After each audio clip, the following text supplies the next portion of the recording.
আজকে যিনি আসনে বসা উনাকে আপনারা চিনেন? ওনার নামটা কি বলতে পারবেন? আবার ওনার নামটা কি? ওনার মার্কাটা কি? ভোট দিতে স্মরণ থাকবনি।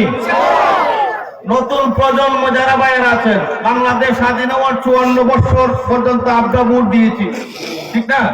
যারা বয়স্ক মুরব্বী আছেন ভোট দিয়েছি, তারা তো ভোট দিবেনি। নতুন প্রজন্ম যারা এবার যাদের ভোট উঠছে তাদের ভোট আমি মোমবাতির পক্ষে চাই। দেখি কে একটু হাত উঠায় বলতে পারেন?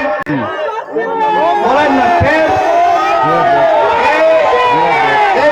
নতুন প্রজন্মের ভোটটা আমরা নতুন প্রজন্মের ভোটটাকে মোমবাতির পক্ষে পাবো। মা বোন সকলকে বলতে দিন, নারায়ণ তাকবীর। আমাদের প্রার্থী আছেন রে, মার্কাটা কি?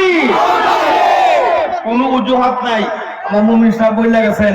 আপনাদের কাছে অনুরোধ রাখছি, আবারও আপনাদের মাঝে আসবো।